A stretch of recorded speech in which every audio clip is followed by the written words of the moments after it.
Hello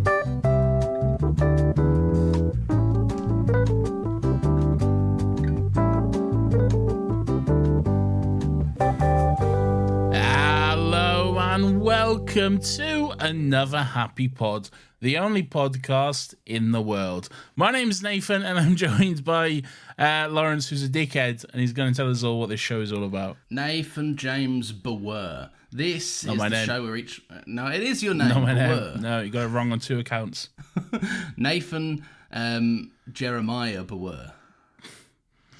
Just do the fucking thing, alright?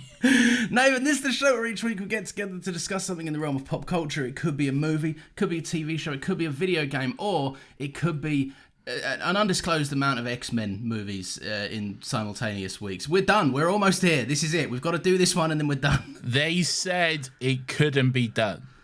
Or really what they said is it shouldn't be done. And we said, shut up, all right? And look, maybe they were, right? But like, we're here. We did it. Well, we will have done when we finish this episode. We're coming out the other side of it now. We're at the end of the road, the long and winding road. Can you say that you are as jazzed to be finishing as we were when we came up with this idea? We were excited to do this, and now I'm so excited to be finished. I'm excited to be finished, but I'm glad to have gone on this journey. You know, I think it's been a nice journey to go on. You know, do I regret it? No. There's been some weeks I regret it. Yeah, look, it's fine. You know. I'm glad that I've done it, and now my adult brain has opinions on X-Men movies, and I can go, I think I'd never need to watch these again. No, but some of them you should, because they're Some good. of them I might. And some of them are made by pedophiles and never need to be watched again.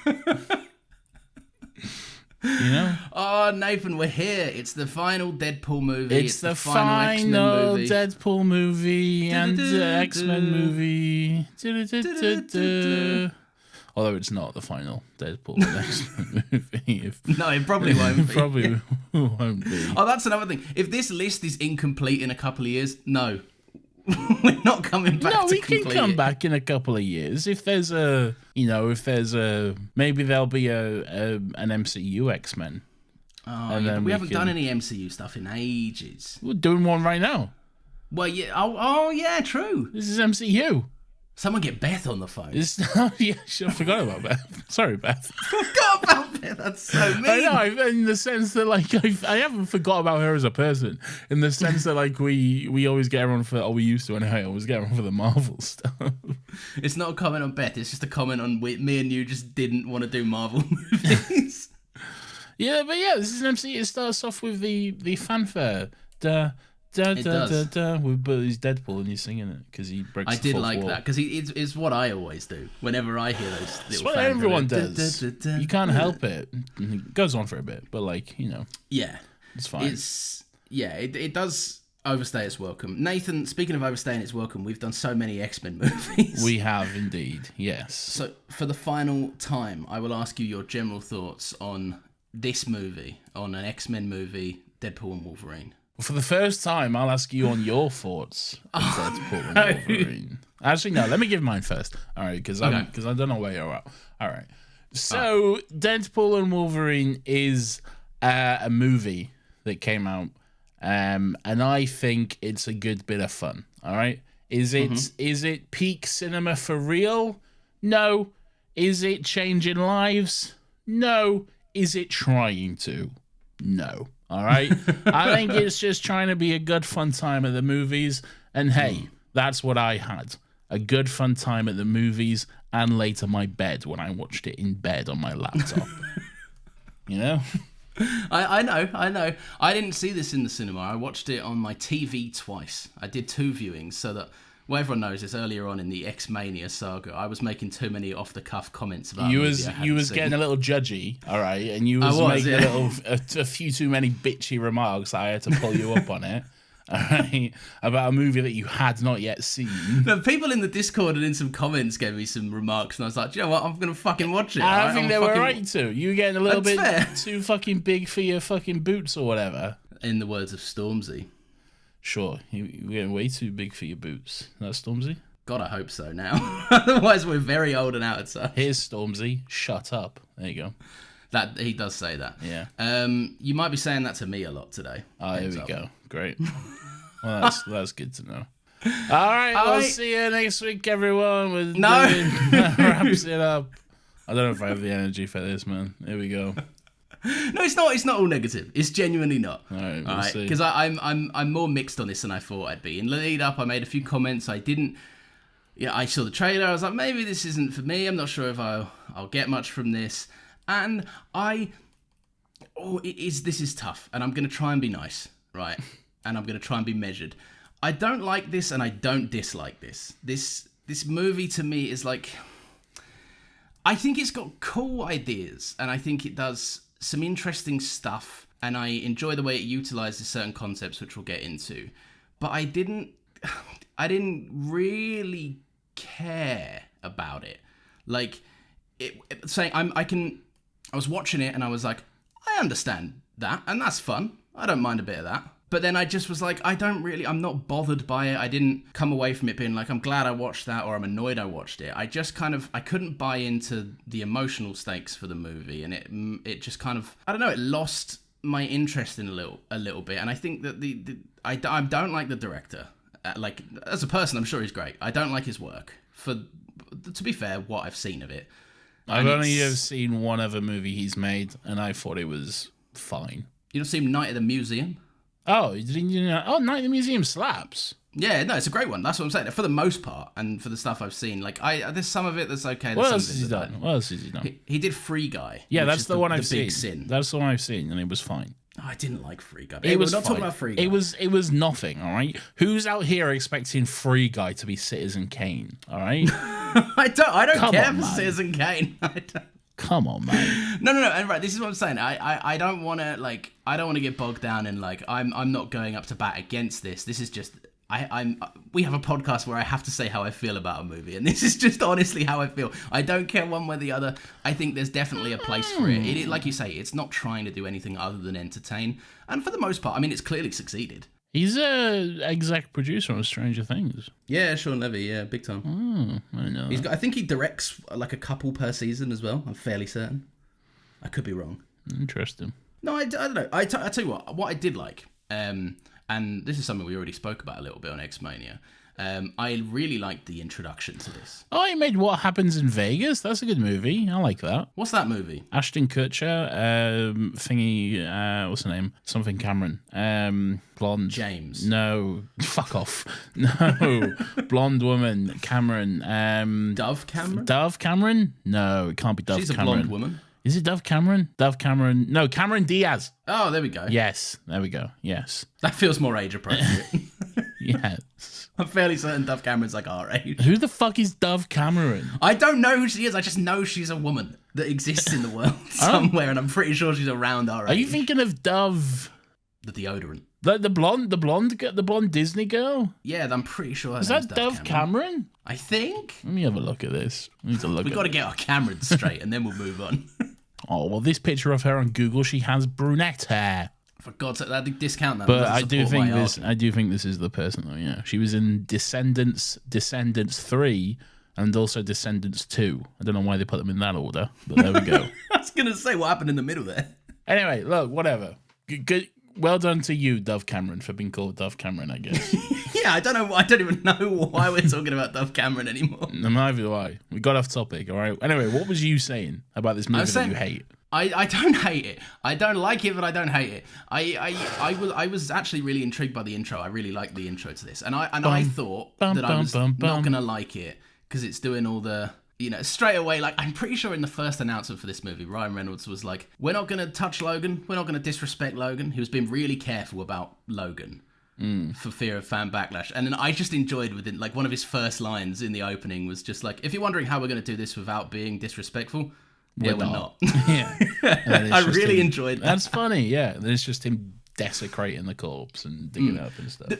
The movie as a whole, I really like how it goes. Because people cried so hard about the Logan thing in the lead up to this, and I really liked that the movie just mocks them throughout the entire way. Like, you've got members of the TVA like kind of mouthing along to Logan's like final lines before he died, like it's a big melodramatic play that they're inspired by, and it's just, like it was so obviously like just like, guys, it's a film. Yeah, like calm down a little bit. Yeah. So I like that. I like Bye Bye Bye. We've been doing that on Fortnite lately. Bye Bye Bye is good. That's a good sequence. You like the opening credit sequence? For the most part, I thought kind of what I said in Deadpool 2. I like the idea it's going for. I think cutting away to him dancing a little bit is like, it was funnier when you were beating people up to the music, and then when it cuts to him doing his little dance. He's doing a dance. I was like, yeah, and this is what you said a couple of weeks back that stuck with me. Sometimes you just have to accept that Deadpool is designed to be like an annoying character. Yeah. So I was a little bit like, I caught myself being like, ugh. And then I was like, no, give this a fair shot. Give this a chance. I like it when he uses either his leg or his arm, I don't know, as like a nunchuck. That's very cool. That is fun, yeah. That's very fun. I can't, what is it that he throws and he just like boomerangs it off the ground and murders that guy? Oh, it's one of his katanas. Yeah. That's it, yeah. He just pulls out one of his katanas and just fucking, just kills that guy with it. Yeah. Yeah. Anyway, that was what I liked. No, I'm joking. I'm joking. It's a bit funnier than the other two, I think. It is, yeah. It's very funny, I think. There's some jokes which really catch you off guard. And stuff. Some very funny gags in it, which I enjoyed. Just one of the top, which every time I've seen this movie, which is now 3 times, I think, it really makes me laugh. It's towards the end when Nice Pool is like talking to Deadpool, and Deadpool just calls him like Van Milder or something, and then Nice Pool just goes, "Ha! I can tap the fourth wall too." Turns to the camera and just goes, "The proposal." Smiling into the camera, and then Deadpool just goes, "What the fuck was that?" That's a great joke. That's a very good. I think the whole concept of Nice Pool in general is funny. He's got an obviously bigger knob than Deadpool does in his costume. I just find that a very... they don't even draw attention to it. It's just a funny little thing that you notice and go, huh. It's very funny. It's also like just a little attention to detail as well. His costume is like armored as well because he doesn't have a regenerative factor, as you find out later in the movie. Find out. Yeah. Which is quite fun. That is very, very good. The one that got me, I think maybe the best joke in the whole thing, just because I was really surprised that it was allowed and it was on the table for them to make it, which is not, it's a pretty much everything is on the table for a Deadpool movie. But I was surprised that Hugh let it pass, was that he used to be more shirtless, but he's let himself go since his divorce. That was good, yes. So that's so out of pocket. That was very good. Do you follow him on Instagram, or did you? I do, yeah, I do, yeah. Whenever he used to post, when they were married, he used to post about his wife with the hashtag #MyDebs. Oh. And it was good because her name was Debbie, and it was really lovely. And when they divorced, I was like, oh no. Was Debbie? She's not dead. Yeah, she's now no longer Debbie, though. Okay. She has to legally change her name. No, but I think this is funny. I think this is what you get when you don't try and pair Deadpool with another character that is supposed to be really funny. Like, you've got, in Deadpool, in the first Deadpool, I guess, like, he's got, what's his face? Colossus, who is, like, he's got funny lines, even though he's more of a straight man character, but he's got funny lines. There's Dopinder, who's, like, quite funny. And you've got fucking TJ Miller in both of them, who's trying to be really, really funny against Ryan Reynolds also being really funny. But I like that in this, it's a two-hander, and they appropriately give Hugh Jackman what he's obviously going to be much better at doing is the straight man stuff. Yeah, Wolverine's not going to be out here cracking zingers, is he? That's not really his sort of vibe. And that's not to say he's not funny, because he is quite very funny as well. He does have some very funny moments. Just knocks out Pyro instead of letting him do a villain speech, which I enjoyed. That was funny. Yeah, was good. Yeah. But yeah, it does. There's parts of it that I found a little bit like just picking up the dog and just walking across the street with a dog. There's another line that got me really much as well. It's the I don't even know who's voicing it because there's a million celebrities secretly in this. But there's like the floating head Deadpool when he lifts the dog up and he goes, "Sweet little puppy." I think it's Nathan Fillion. Is that Nathan Fillion? I think so. I might be wrong, but I think that's Nathan Fillion. Headpool, they call him. Oh, that makes sense. Well, I should have thought that. There's a couple of stuff that I got a little bit tired of. Like the amount of Deadpool kept turning around to me in my living room and being like, "Whoa, you better start wanking to this scene. You're gonna love this." I was like, "No, I don't care about this." Yeah, I'm the same. Really, it does get a little bit like, "Oh, take out your special sock and start wanking, nerds," and like. Yeah. And then there's a moment where like Wolverine and Sabretooth are about to fight, and he's like, "Hey, the fans have been waiting for this for fucking years." I'm like, "Have we? Are the fans in the room with us? Yeah, Deadpool in the room with us? Like, is this something we've been waiting for years? We saw it like in like 2 different movies, and it was fine both times, I guess. You know. And also, you've got the less interesting Sabretooth. I don't care about it. Yeah, I think it's the same guy though, isn't it? No. As in the less interesting Sabretooth in the what's his face? Yeah, I know what you mean. It's the guy from X-Men 1. Yeah. But it is the same guy from X-Men 1 though, I think. Oh, it's the same guy from X-Men 1, yeah. One of the few nostalgia cameos that's actually played by the same actor in this. Yeah. Which is we'll get into in a little bit. Yeah. This is why I'm trying to load up on positive stuff, because I have got criticisms aplenty. All right. But I do want to. I know that people are expecting me to just come into this and just fucking blaze through it, and I don't think it's fully deserving of it. Fully. No, I don't think it's perfect by any stretch. Neither do I. I think it has issues. Okay. But yeah. I do quite like the performances. I have to eat some humble pie on Ryan Reynolds, I think, a little bit. All right. As a bloke, I find him morally reprehensible, and I don't like him. Morally reprehensible? Maybe that's morally strong. Reprehensible. All right, he's strong. just a bit of an annoying guy who's making movies. I think that's a bit much. All right, it might be. All right, I'm just saying. He annoys me to Kingdom Come, and I don't like him. He is good in this. He's very good in this. He is very good in this. And to be fair, I've always said he's good at playing Deadpool. I just wish he would stop playing Deadpool in movies that aren't Deadpool, which is a fair criticism. Yeah, I guess. Yeah. But I know I like him. I really like Hugh Jackman in this. Hugh Jackman's a lot of people great. were saying, him coming back would be like, oh, you're gonna do a 180 on the sincerity of Logan. But I think whilst it's so obviously and intended to be a stupider movie than Logan, like he's not.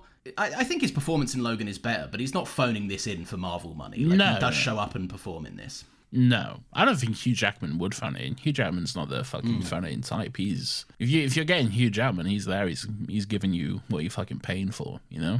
Yeah, and I think he does it really well. Like there's that great monologue he has in the car, where he just goes in on Deadpool. Great monologue. Yeah. You're gonna even get into the X-Men. They'll take fucking anyone. That's great. And they will. They really will. But that was good. Emma Corrin is so good in this. Cassandra Nova. So I really like them. I think they had like this just like so often superhero villains and the big villain of these pieces can often just be left by the wayside and completely forgotten about. And I do think there's an element where kind of their motivations weren't exactly clearly defined. Like I didn't walk away from this being like, I understand Cassandra Nova as a character, but I liked their performance quite a lot. Yeah, same. It's not like I say, it's not world changing or anything. It's not the fucking greatest villain of all time. I think Emma Corrin did a really good performance, but in terms of the actual character, it's pretty basic in like, she's Charles's evil twin who he tried to kill in the womb or whatever, and no, that's pretty much it, you know? And like, it's a baby in the womb, man. You can't really be that cross at it, can you? He probably didn't know what he was up to. Have you seen the comic panels of it? It's very funny. Is it? I haven't seen it. It's just Charles as a baby strangling another baby in the womb. Oh, well, like he's legitimately... They're literally having a fucking fight in the womb. It's hilarious. Not even like a mind fight or anything. No, they're fucking like throwing fists and shit, man. It's like, good thing my fist formed before yours did. Now I can win. It's so weird. Yeah. That's so stupid. It is stupid. It's good stuff, though. Do they know that's not how babies work? I don't know. Maybe. Oh, dear. Matthew McFadden, incredible. Always fun. British Tom. Yeah. Weird to hear him use his normal voice. Yeah. Like his actual voice. So weird, in fact, the first time I watched this movie, I was like, he's British? Oh, really? Okay. Tom's British. All right. I didn't know that, but all right. I saw when this movie was coming out a couple months back, I saw the amount of people say, this is the closest we're ever going to get to a Tom Wamscan skin in Fortnite. People were so happy about it. They haven't released that yet. No, I know, it's outrageous. But yeah, no, I think did you not know he was British then? No, He's got a good American accent. He does have a good American accent. Yeah. No, I had no idea. Ah, there you are. Yeah, I think he's really fun in this. I think there's obviously a couple of instances. Have you seen Loki? Yeah. You've seen Loki. Okay. So did you like the TVA inclusion as well? I did like that, and I like that they've been kind of more reformed after season 2. Yeah, and like it's obviously a kind of a different situation now. Did you like the kind of like bait and switch of it? Because like I guess everyone's kind of idea is because of what happened at the end of Deadpool 2 with him like taking fucking Cable's time machine and fucking everything up. They're like, oh yeah, TVA will be on his ass for that shit. Obviously, that's why they're fucking after him. But like they're like, no, that's cool, man. You just do you. Anyway, we're gonna destroy your world. You know? Did you like that sort of stuff? I liked that stuff. I liked they were the driving force of the stakes for Deadpool. Like it wasn't when I first watched this a couple of weeks back. I was so uninterested in when they were like, now you get to come over to be in the MCU, what you've always wanted. I was like, oh fucking hell, here comes the victory lap on 20th Century Fox. Like you bought the company, calm down, it doesn't feel as good natured as it used to anymore. When I thought it was leading into that, I was a little bit like but then when it was more about Disney's disregard for 20th Century Fox and it became more about that and the stakes of Deadpool's world were going to end because essentially the metaphor boils down to we scrapped it because there's no character in there besides you that was worth doing anything with anymore. It's more kind of like the movie plays with this a little like a finale of the 20th Century Fox world, a little bit of an ending point for it, really, which is a bit funny because like the credits do end with that. Like, have you seen like the montage in the credits and stuff, which is quite nice. Like, I enjoyed that. Like, I did get a little bit fuzzy wuzzy like watching that and a little bit nostalgic and stuff. And I'm like, oh, look at all these movies I watched over the last 13 weeks and Fantastic Four 2015 for some reason. Why is that in here? But I did get a little bit like a little heartwarmed watching that. But then I was like, oh, but this was made by the company who killed that world, you know? And right, this is why I don't believe this, but I found a fun little hobby of mine, which is going through a movie. After I watch a movie, if I really liked it or I disliked it, I just go and find the 5-star reviews and then the half-star reviews on Letterboxd and just understand people of different perspectives to me, right? I genuinely find it's quite fun. Okay. And there's one line that I couldn't help but include in this. I just screenshotted it. I can't remember who put it. It's not in the screenshot, so apologies if they're listening, which they're definitely. Almost after this scathing review, they're not clicking on any more about this movie. Okay. This person says, 25 years of cinema forced onto a ledge at gunpoint by Ryan Reynolds, Sean Levy, and Kevin Feige and company, and made to jump, but not before it can leave behind a suicide note that suggests its killers actually tried to save it the entire time. And look, while I think that's a bit strong, you can't disagree with that, really. It's dramatic. I get it. I don't think there was ever saying they're trying to save it, really. No, but I think that there is an element of like bringing, and we can touch back in on this in a little bit, but like bringing these characters into the MCU and then trying like with that montage being like it's a love letter to these characters. I'm like, is it? Not really. Well, it kind of is, and that's what I liked about the movie. It's not the movie is not a reason. Like, this movie does not exist to bring Deadpool and Wolverine into the MCU. Because, spoiler alert, they're not in the fucking MCU, you know? They're still, like, by the end of this movie, they're not in the fucking, in the sacred timeline or whatever they fucking call it. 616, even though that's wrong, but whatever. They're not in the fucking, that universe. They're still in the same fucked up universe. So, like, yeah, they keep that universe alive. Yeah. But then, and this is kind of a thing that I had a problem with. And I'm not expecting Disney from a business point of view to suddenly start giving us a fucking Elektra sequel and a new Blade movie, by the way, lol. but a new Blade movie with Wesley Snipes and all of that. I'm not expecting them to start greenlighting it because it wouldn't make financial sense. But it is a little bit then weird when they go, they're still in the universe, but the next time Deadpool needs to appear, he's not going to be here with these people, is he? Like they're going to have moved him on. They get like this is the cutesy ending that he gets to be like, this universe and this world matters, but we'll never touch any of these characters again other than Deadpool and this Wolverine. Wasn't that kind of the point of the movie though? Because like the whole thing with those legacy characters is that they were fighting. They were like, I quite enjoy the fact that it is being a bit meta on the fact that they never really got the ending that they wanted or anything, and that they're getting their chance to have that. And yeah, there's kind of some implication that they maybe got out of that fucking timeline, but the only one we really see is Daphne Keene's character, who did kind of get out of it, and she doesn't really count as towards like a legacy sort of character from years past and stuff. So like, yeah, we didn't grow up with Daphne Keene playing X-23. Yeah, exactly. Like Elektra, Blades, fucking Gambit, that's a whole other conversation for him. But like, we don't know if they got out or not. We're not sure on that sort of stuff. My issue with this kind of comes into more of the legacy cameos themselves, right? Because I know also that's maybe doing them a disservice. There are cameos in this movie, and I wouldn't even say that's them, because they are characters pretty much from the middle of the movie onwards. Yeah, a cameo is like a Stanley, like a "Hey kids, how you doing?" Yeah, and then it's I'm here kind of thing. Yeah.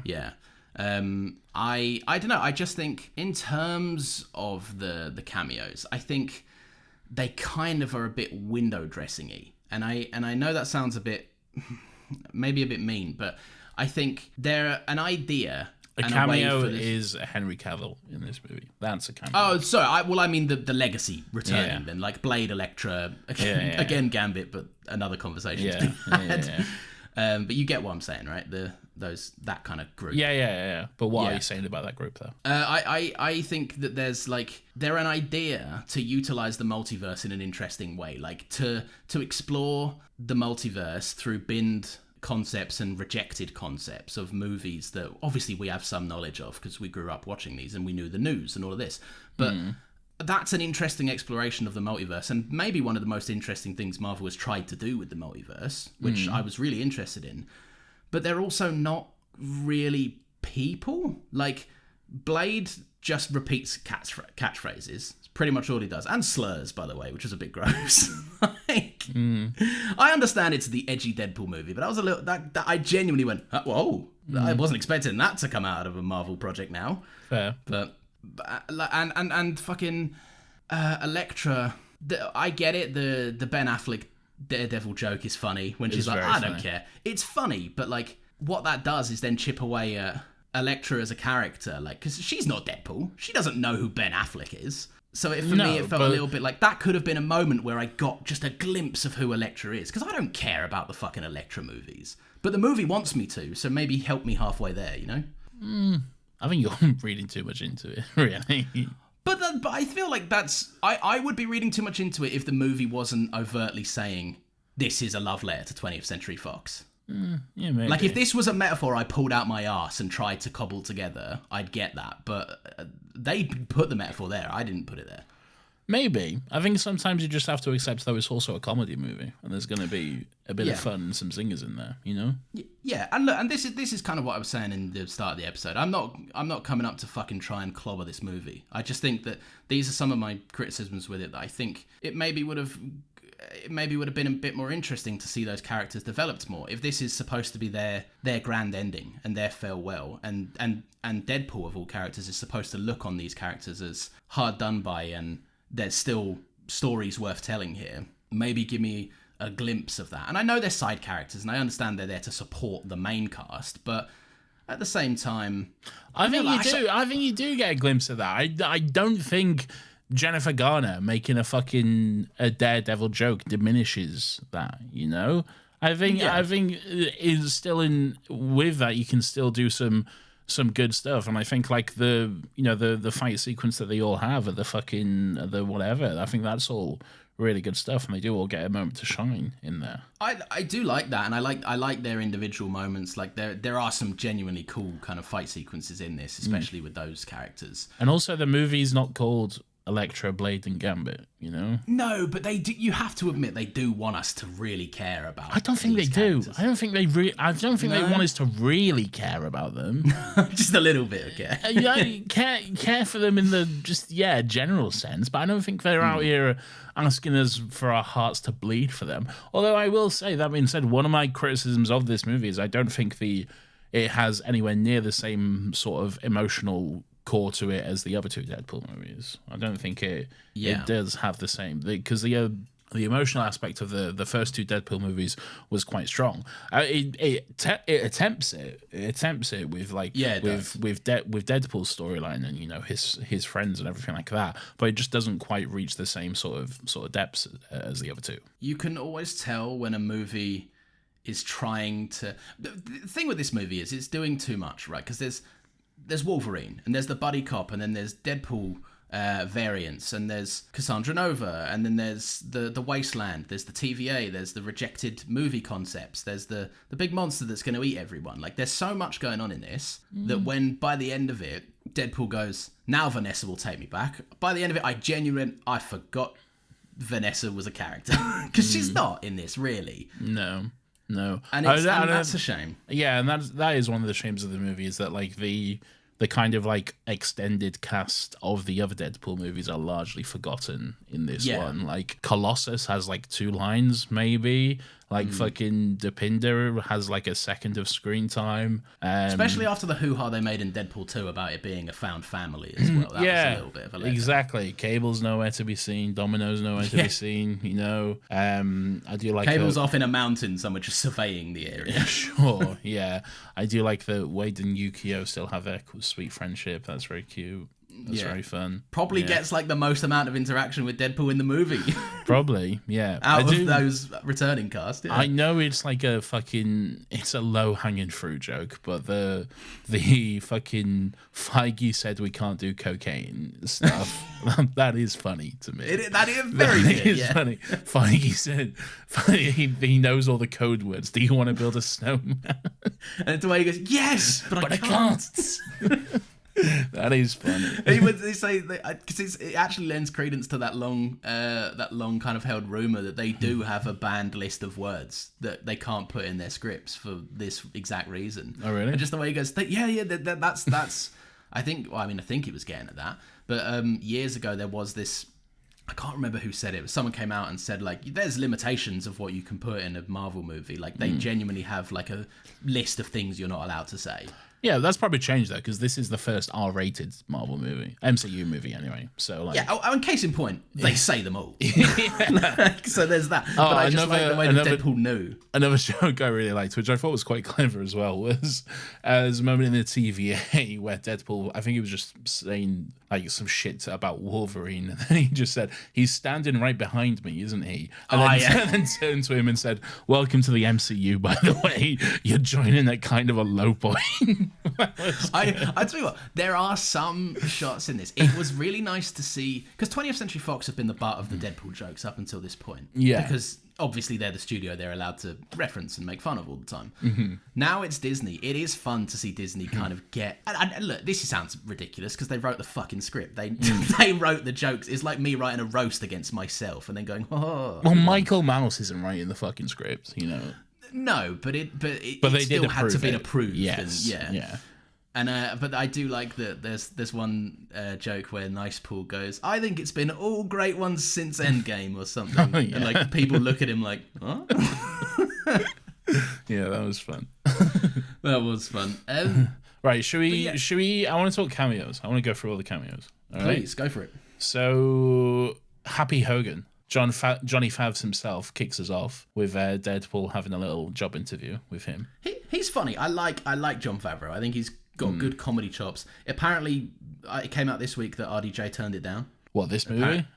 No, this scene. This was supposed. That's why they say, "Is the man coming?" And he's like, "Nah, he doesn't do it anymore." Yeah, that makes sense to me. Like, why would he? You know, like, is Doctor Doom? No, I know, but like this is still, but that would still be him playing Stark, you know, and like he's already done with that, you know? It'd be fucking weird if he wasn't playing stuff. It'd be weird if he came back for like fucking. Well, I say that we'll get into some more cameos, but yeah. Yeah, I like that. There's like.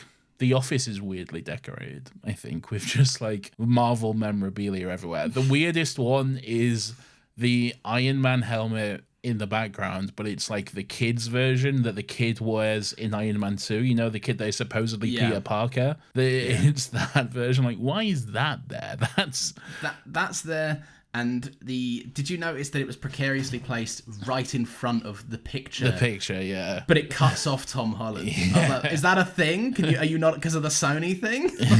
Yeah. Are you not allowed to have a picture of him? I don't know. Yeah, that felt quite weird. Yeah, because it was so positioned to be there.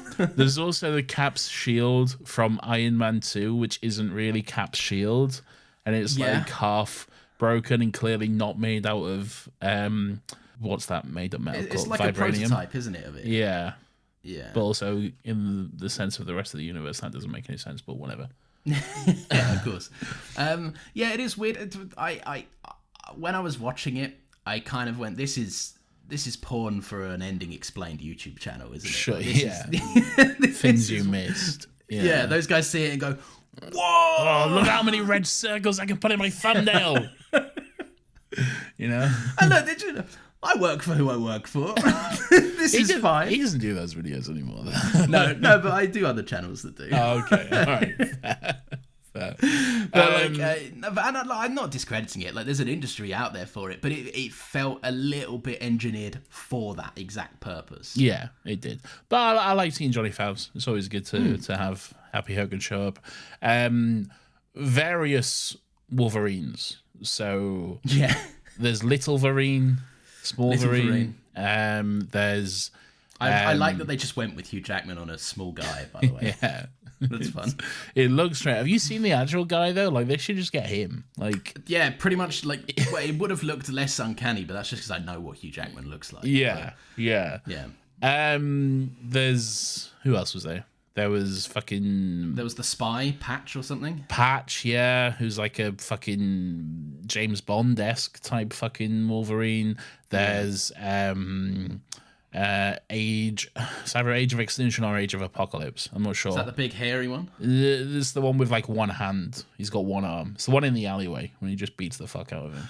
Oh, it just punches him straight back through. And he's wearing that like black leather number sort of thing. Yes, yeah. Good costume. I like good costume. Yeah. There's speaking of good costume, there's the one who fights the Hulk. That's a great costume. Such a better costume than the actual costume. I like the actual costume. I like the yellow and blue. I do like it, but like also it looks better. Like yeah, it's fine. Also Hulk cameo, kind of. Yeah, just get me out of here with this shit. Like, I like it. I get it. I know that it's another one of those like, oh, get your sock out, nerds. Like, no, you don't want to see Wolverine fight Hulk? But we didn't see Wolverine fight Hulk. No, but it's a little bit of a we tease. saw Hulk. We saw Wolverine arrive and go, time for a fight, and then the scene ended. A little bit of a tease, though, isn't it? For something that will never happen. Yeah. Logan Skellington, I guess. Yeah, still had some hair on it. Still had some hair and a bit of a face, which was nice. Cavill. Wolverine. I thought that was great. That is a good one. Yeah, we can't dispute it. Yeah. Yeah, I like when Deadpool said like, "We'll treat you so much nicer than those fucks down the street" or something. I think is there another moment a bit later on where I think Deadpool says to Matthew McFadden, "The hierarchy of the MCU is about to change" or something. He does, yes. Yeah, that's very fun. I tell you what, if there's one thing you can really get out of this movie, it's that like they're now allowed to say all the stuff they haven't been allowed to say. You can tell. Yeah. There's the Wolverine that's suspended on the X. Oh yes. That looks cool. Yeah. Yeah, look cool. Yeah, I don't. This is the thing. I don't really know who any of these Wolverines are because I'm not a comic reader. But... Yeah, they're all just weird Wolverines. I don't think. Yeah. I like that it was Hugh Jackman pretty much in all of them. yeah, it only makes sense. It's the only Wolverine we've seen ever so far. Actually, no, I'm saying that Henry Cavill. So no, it's not all of them. I don't know if he would have done it, but they should have got a Taron Egerton him on in there for just how many times that man's been put in a picture. Like, next Wolverine. Really? Yeah, people read because he's small and hairy, basically. Oh, nah. And Welsh. I don't know what that contributes to it, but no. takes points away, if anything. Yeah, ban the Welsh Wolverine. I never said that. Well, would you like Henry Cavill as Wolverine? I think he'd be good. I think he'd be good, but I'm sick of his face in superhero stuff, which is harsh, but I am. Yeah, but maybe he could I be think good. it's the same kind of problem as Hugh Jackman. They're both getting on. But imagine if he was in a good superhero movie, though. You know, I think he's in one good superhero. I don't think he is. I don't think he is, man. I know. I think cast someone younger. Go young, go unknown. Give us a fresh face and give someone else a chance. Like Me. yes, Nathan James Bower. That's not my name. Stop saying that. I don't like who that. else? All right. There's other cameos in this. There's the nostalgia cameos that aren't the same people, so it doesn't really work. No. Before those, Chris Evans cameo. Okay. Yeah. Now, obviously, I'm assuming you knew the twist of this. Okay. I did not. Okay. Oh, okay. Nice. And that was great.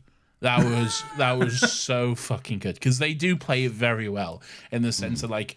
You see a bit of his costume and it's blue, but he's got like red sleeves. He's got like there's a red stripe or something to it. Yeah. He's got like red like bandages wrapped around his sleeves, and then it's the moment where he fucking says "flame on," it just so catches you by surprise. I was like, "Fuck, that's good. That's so good." It was insane. Yeah, that was not one of the few things, but one of the things that wasn't spoiled for me, which I was quite thankful for. And not including the stuff that they spoiled for you before you saw it. Yeah. Well, remember when before the movie came out, they went Daphne Keen's in it. That was really the only one. Yeah. Yeah, but it's a pretty big one. It's arguably the one probably a lot of people would have cared the most about. In the grand scheme of the movie, I don't think it's that big, really. No, I guess not. Yeah. I think there's bigger ones, but yeah. I'm annoyed that was spoiled for me. But I liked it. Right. I thought it was fun. I tell you what though, this is just something that irks me as well. Chris Evans will never spend a day in a makeup chair, will he? Shave your fucking beard, dude. Like just commit to the look that your character used to have. Can Johnny can have a beard? Especially if he's living in a fucking apocalyptic wasteland. He's not fucking shaving every day in the fucking void, is he? No, but he has got his perfectly groomed Chris Evans beard and his Chris Evans quiff, and that's what Chris Evans looks like. Yeah, it's fine. So I was a little bit like, I don't know, just ruffle your hair. Like, you have been living in a wasteland. Look a bit rough. Or he did look rough. He's got, like, dirt all over him and stuff. I don't know if he did have dirt all over him. He did. It's only because in Free Guy he shows up as, like, and it's more, it's understandable as Chris Evans. But I want Chris Evans to do more stuff. I want him to do cooler stuff than this. Don't start your fucking tirade against fucking... Let them do what they want to do, all right? They can do it. Do you remember when he did Knives Out and he was really good, though? Yeah, it was good. I liked him when he did Buzz Lightyear. That's a bad film, but I liked his Buzz Lightyear. It's a good film. Fuck you, all right? Buzz Lightyear is a good film. Is it a good film for kids to watch and enjoy? No. 100% agreed, all right? Is it a good film for me to enjoy? Yeah, I had a great time with Buzz Lightyear, all right? Me, a depressed 30-year-old man, okay? I thought it was sick, all right? Would I have loved it as a 10-year-old boy? Fuck no. I'd be like, this shit is boring. Get it off, all right? Yeah, but I think it's a good movie, okay? All right, fair enough. I stand by that, all right? Who else is in this, the cameo-wise? So, yes, there's fucking...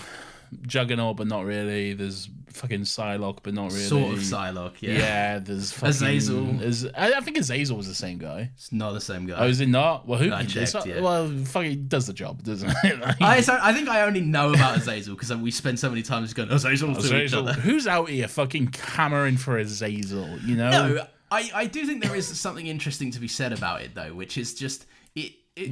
when Marvel often gets the criticism, which I don't think is always fair.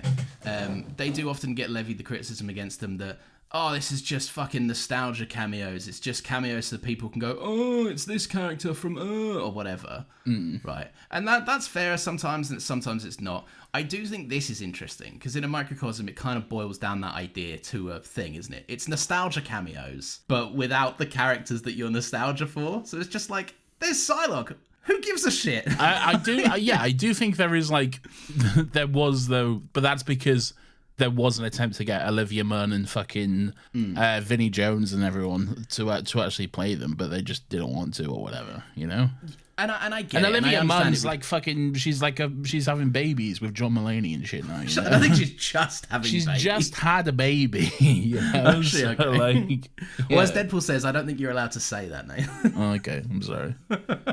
but like I get it. I get the sense that like, yeah, it's just you know, like fucking characters we know and we can point out shit. But what's the alternative? Just a bunch of vague guys with guns, you know? Yeah. So this is where I get it. I do understand the movie's put in a box by that decision, but like, it doesn't mean I have to like it. Like it does mean it's fair to critique it. Yeah, it does. But I like this more than it was just generic goons, you know? Yeah, of which there are a few generic There are goons. a few generic goons, but it's also padded out with characters we reckon. Like Pyro is pretty cool. It's the same guy. Yeah. Same guy. He's not Australian still, but it's the same. I liked Pyro. Well, yeah, he's there to be a joke, isn't he? He's a punchline, really. Well, he deflames Chris Evans. Oh, yes, he does deflame Chris Evans. Yeah. Yeah. See Yeah. that fucking, the way he dropped when his bollocks hit the thing. Very fun. Like, funny, but also, like, that may as well have been a dummy. What I also really enjoyed is having seen this a few times now. It's quite fun. I assume you've seen the post-credit scene with the Chris Evans thing. Oh, yeah. Where When he just mouths off. When he says everything that Deadpool says he actually did. Yeah. But that scene actually in the movie, the first time I watched it, it was like Chris Evans going like, what the fuck are you talking about? I never said that. But then I haven't seen it again. You're like, oh no, he definitely did say that. You can see him clearly like fucking bullshit and be like, I never said that. What are you doing? You know, with that context, it's actually quite fun to watch it again. Really. He's like, I don't know. I don't even know what that means. Yeah. Some of them aren't even clever. I did like the way he says she can kick rocks all the way to bald hell. What is bald hell? It's just funny. It's funny, man. I don't know. Also, did Johnny Storm have a very Boston accent in the Fantastic Four movies? I don't know if he did, but I don't know, he does now, I guess. So this is my thing about Chris Evans, right? He shows up and he's like, I'm here and I still look like me. And that's all you're getting. I think he does a good job. It's fine. It's largely he's a bit character for a joke. Yeah. Like, it is funny. Yeah. And I think there's something just very... I don't know, just like I don't know. There's just something about getting Chris Evans to come back to an MCU movie after he's played his iconic role and after he said goodbye to that character, and just for like a fucking bit joke. I don't know. I like that. It was gonna happen because Sean Levy and Ryan Reynolds and they're all mates and stuff. So like he was obviously gonna be in this some way or another. They're not gonna have that opportunity and not use it. Well, I didn't know that. But yeah, I like the way it's done. It would have been too cheap and a bit boring to just do a Captain America gag again, and like, oh, Deadpool swears at him and he doesn't like swearing, and like, who cares? Like, that was funny 10 years ago. It's not funny anymore. Yeah, they definitely made the right choice with Johnny Storm, and it was like a good bait and switch. All right, fuck it, let's just get to the main ones. So Elektra, Blade, and Gambit, and Laura as well, I guess. Yeah. So I think two of them, in my boat, two of them being Elektra and Blade may as well not be there. Like, they don't do anything for me. Oh, come on. I have to take into account here, I have no nostalgia for Blade or Elektra, right? So that's I'm already 50% out the door anyway. Yeah.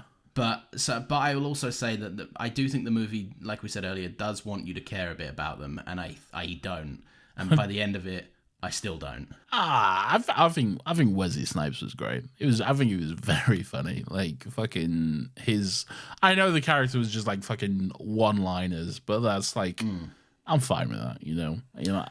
That's mostly what he is in Blade as well. I fucking loved I can't remember what it was. He just says something to Deadpool like, I don't like you. And he just goes, oh, you never did. Because they hated each other on Blade 3, right? Which is why it's a shock that he's in this movie. That was a fucking big surprise to me. The fact that he's in this movie, again, something that wasn't spoiled for me. Fucking oh, okay, nice. Insane. Like, never thought that would happen because that beef was so famous. That fucking how much those two sort of hated each other was very funny. Not very funny, but very well known sort of thing. So like the fact that they was able to set that aside for $1 billion, I guess, was... It's an easy thing to say. Two people that probably haven't spoken to each other in 10 years plus. Like, yeah. It's probably the easiest yes of his career, if I'm honest. It was very funny. And I guess this has become funnier even more recently, but the line, Deadpool says something like, there's only one fucking whatever, and Blade just goes, nah, Blade, there's only one Blade. And the way Deadpool just looks into the camera. It's really good how expressive his mask can be. Yeah. Like, a testament to probably some VFX artists as well as Ryan Reynolds, but like, it's really, that was a great stare. Yeah, just like Feige, what are you doing, Feige? Yeah. And what are you doing, Feige? This is ridiculous. I don't know. I don't understand how this... Paul Mahershala Ali, man, he's put his career on the backbench for 5 fucking years to get this off the ground, and it's just done nothing. Just get it done. Yeah. I'll do it. I'll do it as well. No, there you go. There's 2 people right there that will do it. You're not allowed. Gambit. Yeah, great. Very incredible. Fun. So good. Yeah. Fucking Channing Tatum, the undisputed king at silly voices. One of the ones that was spoiled for me, unfortunately. But regardless, still a great cameo. Still a lot of fun.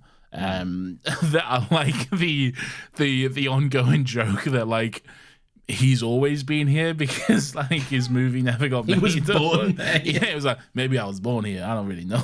And he keeps like mentioning how he just doesn't know like stuff about the real world and everything. That's a very good running joke. There's a moment where I thought he was playing it a bit more sincere, but I think it was just a joke that I took in the other way. But where he goes, where Elektra says, like, some of us didn't get a chance to end our stories. And then he cuts him and he's like, some of them never began. Yeah. That's good.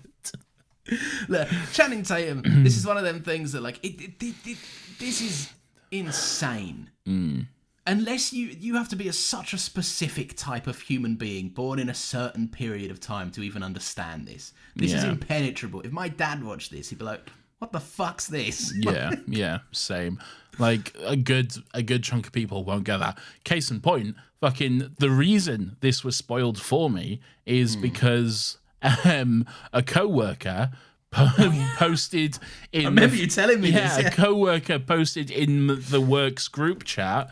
Our team's group chat at work, they posted, I went to see Deadpool and Wolverine last night. It was really good. Channing Tatum was in it. Don't know why, but that was very fun. I was like, oh, for fuck's sake. Like, and the worst thing is you're the kind of person that now know exactly why. Yeah, and like, I get why you don't think that's a spoiler, okay? Yeah. I understand, but for fuck's sake, and I can't say anything, because then I look like the weird dickhead who's like, actually, that's Gambit. That's actually a spoiler for fucking Gambit, so, for fuck's sake.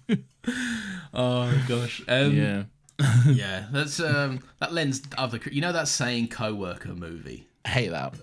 I hate it too, but that lends a special amount of credence. That's something about your mates that really fucking pisses me off. I don't like that either. I think that's very rude. I think it's very judgmental and rude, and it's very fucking look at me, I'm so superior and fucking intellectual. That is very much like I'm above you kind of stuff. But it is funny because that's a specific story about a coworker. Yeah, it's true. That is true. Do you remember when we watched Origins Wolverine and you made the bold proclamation, without having seen this movie, I will add, that Taylor Kitsch was the best Gambit that had ever been. Okay.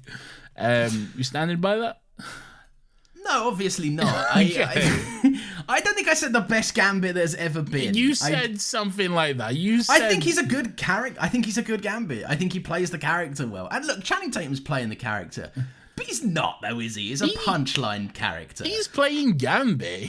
But I could not see a movie of that. This is a more comic accurate version of Gambit than Taylor Kitsch, all right? Yeah, but he's hamming it up to be a joke. Like, you could not tell me that a movie of Channing Tatum as Gambit, it'd be hilarious, but a movie of him walking around being like, oh, I'm Gambit walking around. Like, everywhere he goes saying silly things. Like, I could not sit through an hour and a half of that. I could. It'd be fun. Fair. You gotta give him a straight person. You gotta give him someone to like. That's true. Yeah. Interpret and to bounce off of. You know. Just Ryan Reynolds following him around again. No, you can't be Ryan Reynolds.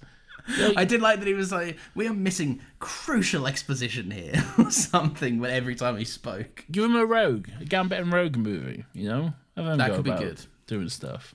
Anna Paquin. No. Move on. But yeah, no, I liked him. I thought getting Daphne Keane back to basically be like, I was in Logan was a bit of a waste of her. I like seeing her and I love her fight sequences. I thought they look really cool, and I like her as a character. And I think Daphne Keane is still killing it, like as that character, even though she's just doesn't feel at all Spanish anymore. She said that one line in Spanish. She said that one thing in Spanish, and I was like, hey, Daphne Keane. I think it's because she mostly grew up in the UK. Yeah, almost certainly. But I thought the potential for... I like how she does bring Wolverine out of his kind of one-note sulk. I do like that. But I didn't really get much of a sense of, like, this is the closest thing she's ever going to get to seeing her dad again, essentially.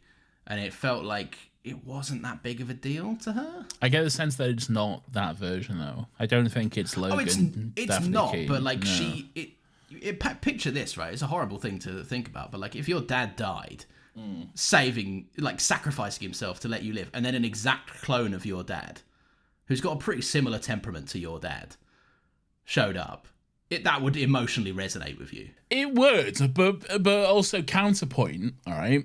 What if you lived in a weird apocalyptic world where there were different versions of everyone which occasionally turned up? But not Wolverine. Do we know that for certain? I know what you're going to reference, and Cassandra Nova says we don't get many of you here. Fair enough, yeah. All right. Look, I take your meaning, and I'm again not trying to kind of bonk the movie over the head. I think what it does with her is good enough, but I thought there could have been a lot more there for me. Fair. I don't disagree, but I like Daphne Keane. She puts on the glasses. Pretty cool. Now, this is the other thing as well. I've still got Logan. I can just go and watch Logan. You can, yeah. The movie's still there. I watched it the other week. It was great. It was a good movie. I had a great time. I did like the glasses. Okay, thank you. Thank you for acknowledging the glasses. Okay. I don't buy that Wolverine sat in a boot for however long. I do not buy that he sulked out in the boot. Did you like the car fight? I did. I especially enjoyed the when he fucking bangs on the thing, the Greatest Showman starts playing. Yeah. For like a second. Yeah. He goes like, whoa, and then just gets banged again. Yeah. No, I liked it. I've got a larger point. I'll talk about it in a little bit, but like there's a larger filmmaking thing that I want to bring up about Sean Levy in a bit. I know, as why I've left it till last. Here we go. Right. We'll allow Lawrence's wanky film segment, everyone. Right? Yes, forgive me on the film podcast that we host for talking about it. It's a pop culture podcast, Lawrence. But no, I think Sean Levy does. No, I'll save it. But yes, right. For the most part, I like the car scene. Yeah, I thought it was quite fun. It's a good fight. I like that when it cuts back into it, that he's just been wrapped up in like the world's longest seatbelt or something. Yeah. And I like that you see that, you know, in like video games when like you need to wait for a save point or something, so it checks that you speed through the day cycle. Yeah. So like it does 24 hours. I like that it essentially does that, and they're just still beating each other up because neither of them can die. Yeah, that's kind of a criticism I have against the fights, because they do, especially the Deadpool versus Wolverine, the two fights that happen, they feel just a bit like kind of pointless, because it's one invincible man versus another invincible man who both have the same instant healing factor, you know? So like, it's fun to see them just like slashing at each other and everything, and it's good fun, but it's also like you have to both realize that this is a futile endeavor. But I guess maybe that's kind of the point. I don't know. I think there's one of the few. It's not necessarily a criticism I'd give it, but like one of the few things I'd say about this movie is that I think it does a good enough job establishing that neither of those characters care. Like, there's an entire thing about Wolverine not having the ability to stop once he starts, like hacking and slashing away. So I kind of get that. And Deadpool's just going to go with it, isn't he? Because he knows that he'd be sat there like, in his mind, I'd think that maybe he's like, oh, the nerds that are watching this movie will love this fight sequence. So that's what he's getting out of it. But I don't know. I do take your point. I get what you're saying, but it didn't necessarily bother me that much, that kind of stuff. It didn't bother me. It was just a little I heard you were sulking. I was raging. I turned it off. I heard you crossed your hands. I turned it off in protest. Yeah. And then turned it back on because you had to do a podcast about it. Yeah. But not before you had a 5-minute sulk. Yeah, exactly. Yeah. Wolverine Mars. Well, I guess X-Drip a little bit, shall we? Well, do you want me to do filmmaking stuff now? Get it out of the way. Yeah. Crazy that I'm saying get it out of the way, by the way. No. Wait, because we normally do X-Strip at the end. Are you wanting to wrap up, or? Well, but there's like stuff to talk about, like with the costumes, though, because it's kind of like. This is our podcast. We're not doing X-Strip at the end. We're doing it here. All right, sure. The costumes. There's a lot to talk about. What do you want to say? Well, we finally have Wolverine costume. He's not at no point in this movie is in his iconic outfit of a white tank top and a pair of jeans. You know? Yeah, I know. It's almost like we didn't get the actual. He does at one point wear a white t-shirt and a pair of jeans, but it's different. Okay, so it's fine. They should have cut those sleeves off instead. They should have. Yeah. Given us the true comic accurate Wolverine. Costume's great, man. Costume's great. I love it. I love seeing him in the yellow and blue. I love it when he pulls up the cowl as well, when he's got the white eyes as well. It works for me. I love it. Why does the cowl look like CGI even though it's not? Because I can't work that out. Because it's because the eyes are CGI. Like Deadpool's eyes, they're touched up with CG, and I do think it's more so like there are a few moments like during that fight where he is CG, like, you know, when they smash out the bus and then he's a video game character for like 2 seconds or whatever. I fucking hate that so much. Yeah, I don't mind it. I don't hate it. I'm not aggressive about it, but yeah, it's noticeable. Yeah. I know what you mean. I think Deadpool has the same eye VFX like you said, but that never feels like a fake thing. Maybe it's because it's like it's half face, half mask, maybe. Yeah, so you've got that kind of uncanny difference between the two. Yeah, maybe. And any CGI on top of that much real face. I get. Yeah, I see that. They didn't necessarily faze me. I thought the suit as a whole looked really good. Where's he been hiding that mask though? It's like it came out of nowhere, didn't it? Supposedly it's just like a hood, but like it just wasn't there for the rest of the movie though. This is the MCU. If it's not nanotech, it's just invisible cloth. That you just put it on and off. It's fine. Whatever. Yeah. It's like you seen in No Way Home, they just don't have any masks until they suddenly all put their masks on and run away. Yeah. It's like that. That's every Spider-Man movie since 2002 has done that though. Like, to get mad at that is ridiculous. Okay. No, yeah, but it definitely is one of the things that you look at and go like, huh, okay. Not really. Okay, fair enough. I think if you're an idiot and you get angry that they're just putting on a fake mask, then yeah. I think Deadpool's suit, it's received its Deadpool's suit is so fucking good, man. Yeah. What a glow up. It's received what I'm going to refer to as the Spider-Man 2 glow up, where I didn't realize how orange the others looked until I saw this red. Spider-Man 2 look any different to his Spider-Man 1 suit? No, Nathan. Game Spider-Man 2. Oh, okay. Well, you know when they changed his advanced suit? I do. Yeah, okay. Well, it was clear. What I said was clear. It wasn't. You clearly should have said... If you say Spider-Man 2, I'm obviously going to think the movie. Oh, you mean the goated movie? Raimi Reigns Supreme? No, I don't. But yeah, I like that. Deadpool suit looks very good. The funny, very funny Taylor. That's what I was gonna say. And then when he comes out and he goes, "Oh, your Taylor's definitely a predator, by the way." But I don't mind.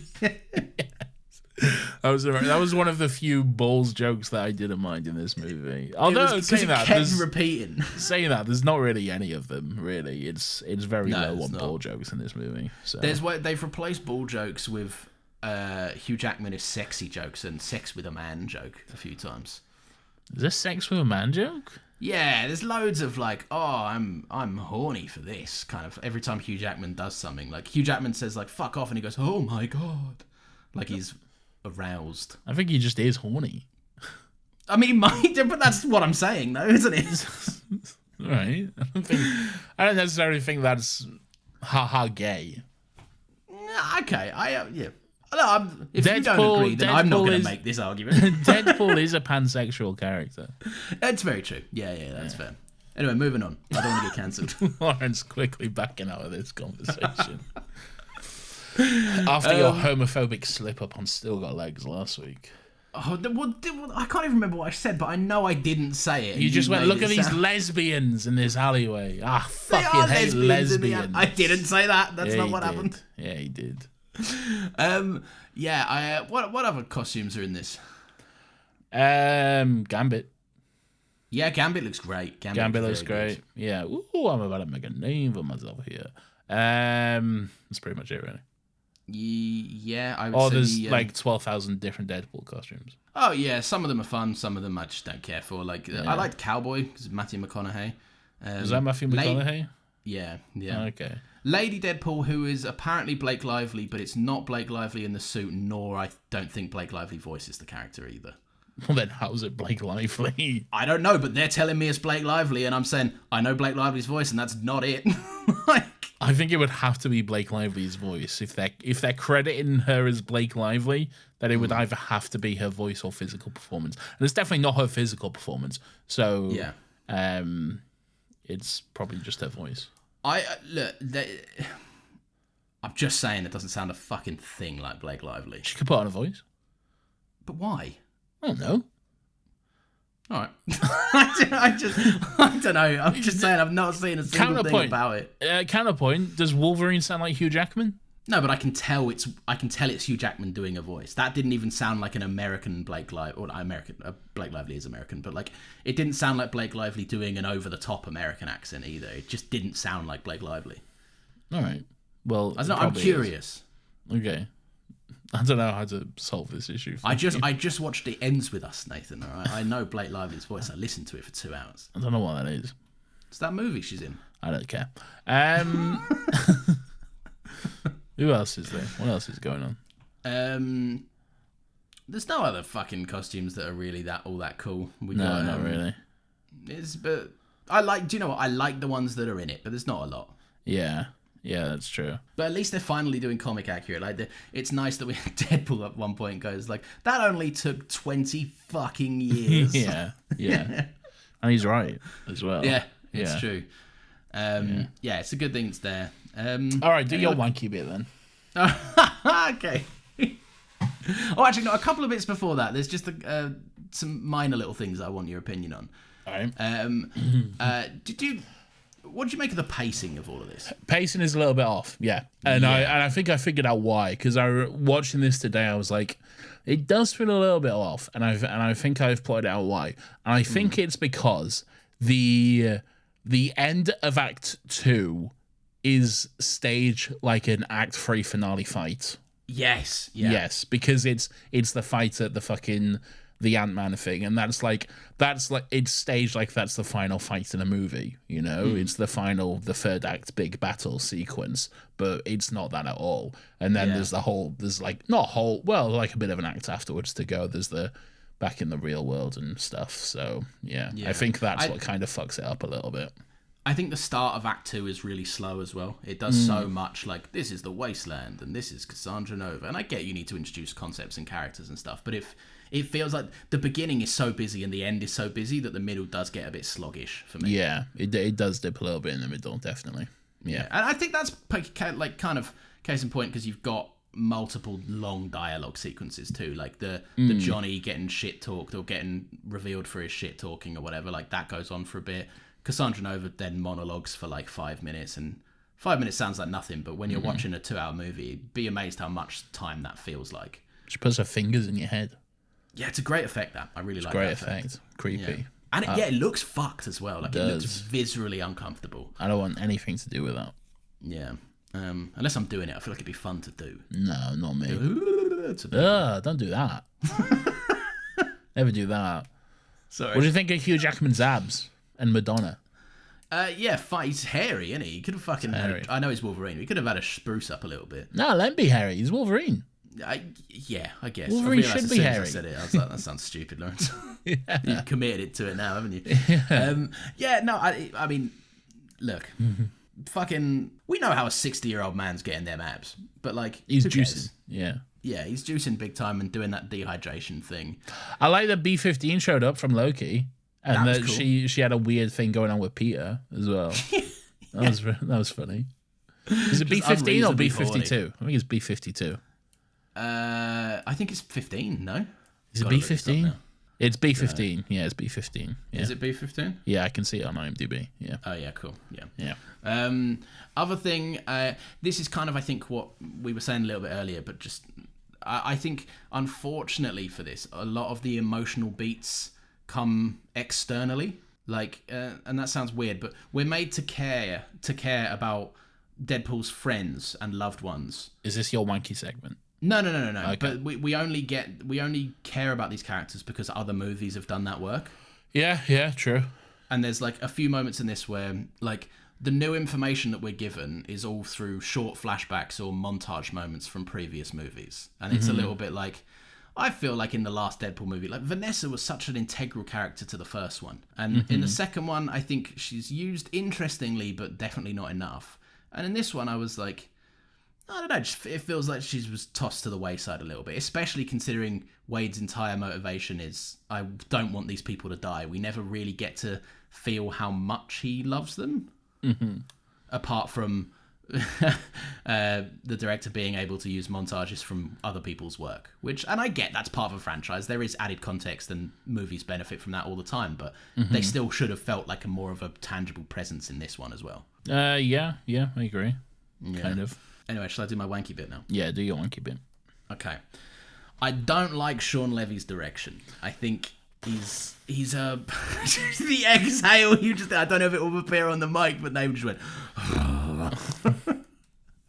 I don't like his approach to direction. I think as I see his place. I understand what he wants to do, and he's very open, and he's spoken a lot about his process. And the one thing that he said, which yes, all of, as Nathan would say, my mates ran away with, is that he had a quote where I didn't pull the exact quote, but he says something to the effect of, I make movies that everyone will like, not movies for 7 people, or something like that. And he's very much a self-proclaimed populist filmmaker. Like, he wants to make big crowd pleasers, and they have their place, and I'm not discrediting that. I think as he's an incredibly effective company man director. And do you know who else? Do you know who else is like that? Steven Spielberg. Yes. He invented the blockbuster. All right? You are not wrong. And he loves making blockbusters. Okay. Agreed. I would say that and I do take your point. I would say that the blockbusters of the 90s having so much more tangible substance than blockbusters of today. Depends which blockbusters. It definitely does. And I think if we're drawing the direct comparison between Spielberg and Sean Levy, if we're talking about those two types of blockbusters, Spielberg is in a completely different level. I like this more than Ready Player One. All right, but like, how do you like this more than E.T. and Jurassic Park and like all the others? Well, I don't know. I know you don't. I'm not trying to discredit him. Me saying it seems like I'm going off on him, but I'm not. I think he makes movies that he's really happy with and people were really happy with. Case in point, this made a fucking $1 billion. I get it, right? And I'm pretty sure Free Guy didn't do too badly either. Like, he makes movies that a lot of people want to see, but I'm not particularly interested in a director that has no interest in straying from a company approved path. Like, it just feels a little bit inside the box and safe, and that has its place and that's fine, but it's not. If you know you're only going to get the same thing within the confines of what a studio will allow, it just gets a bit boring for me. Do you see what I mean? Yeah. I'm trying to say this in the least pretentious way possible. I think there's a place for this, but I don't think that doesn't mean I have to like it. Like other directors that choose to be more arty-farty and everything else, people also don't have their place for that. Like that, the place for it exists, and it's not for everyone. And it's, I don't know, this. So your issue with Sean Levy is that he makes movies for studios? Yes. As opposed to what? No. Francis Ford Coppola making. Hey, I'm not batting for him. I don't care for him. Making fucking Megaflopolis. Yeah, I said it. Got him. That's 2 puns. Good one. I know. I don't mean like most directors make movies for studios. I get it, but like I'm talking the ones that these studios have incredibly tight mandates, and they go, don't try anything too crazy. And Sean Levy goes, yes sir, and gets to work. Like this movie, and like you said it in the intro, it's not trying to do anything other than be entertainment, and it is entertaining. But I don't know. For me, it's just a little bit lifeless and a little bit dull for it. So what do you want it to do? I don't know how much you can do with Deadpool now. But I appreciate that, like, Deadpool 2 is not my favourite Deadpool movie. Mm-hmm. But I appreciate bringing someone in like David Leitch. He doesn't play to a studio's rules. He wants to push the budget higher and push the action further and do these outlandish sequences, even if they don't necessarily always look great. Sean Levy wants to give you a certain amount of laughs per minute, a certain amount of action beats per hour, and then calls it a good job, signs his paycheck, and goes home. I don't believe that Sean Levy, outside of being interested in what he does and enjoying it from a job perspective, cares much about the art he produces. And maybe that's a bit me making assumptions, but I think it massively is, because not to be disrespectful, but what the fuck do you know?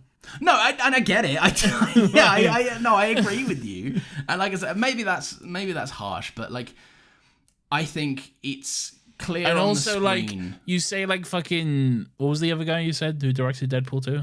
David Leitch. You say like he doesn't play to a studio's rules. I would argue that he does, considering that he made Deadpool 2 for a studio and played by their rules for that movie. Yeah, no, I totally hear what you're saying, but I'm not meaning it as like clearly. He's not like a fucking bad boy rebel director who's like, I'll fuck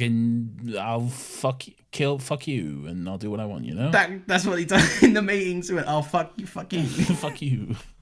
No, I do know what you're saying. I don't mean it as like simply as black and white as that, but I think when you watch Deadpool 2, it clearly has more style and substance to it than Deadpool 3, which for the most part feels a bit flat, looks a bit crap in places, and doesn't have the same kind of bleeding heart that the other 2 Deadpool movies have. I don't think this movie looks crap at all.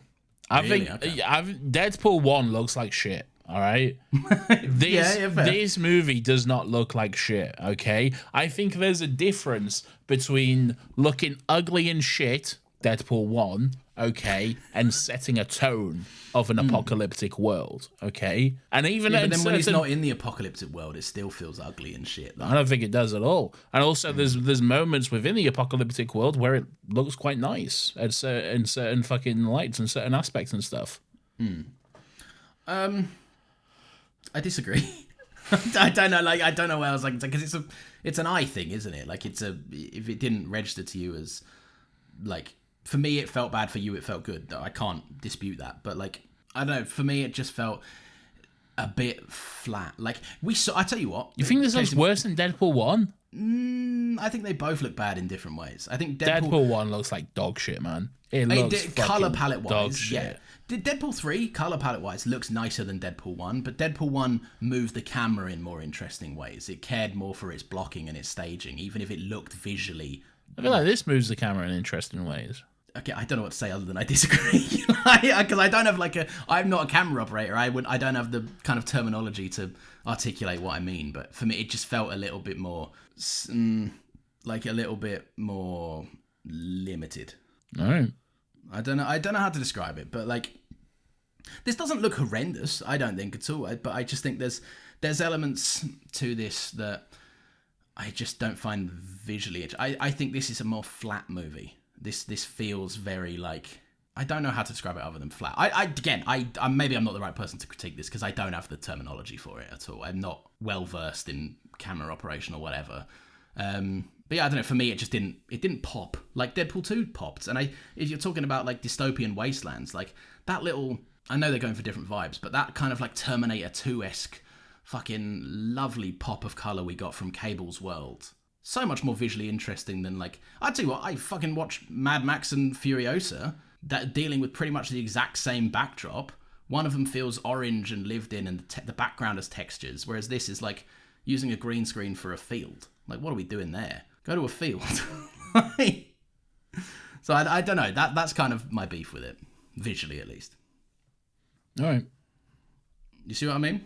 No, I feel like you're purposefully missing stuff. But all right. What am I purposely missing? Because I'm not purposely doing anything. This is my opinion. No, maybe not purposefully, but I feel like there was quite a lot of interesting shots, which I noticed and quite enjoyed. The one where the fucking Deadpool and Wolverine are running and jumping into the portal, and it's shot from the ground angle with like fucking Blade and Daphne Keane and everyone looking up at them. And there's like just a really interesting shot there and stuff. I do like that scene. I think that sequence is edited really nicely. I like that they all kind of get their quiet, like a silent salute situation, watching them go off. I think that whole fight sequence is shot very well.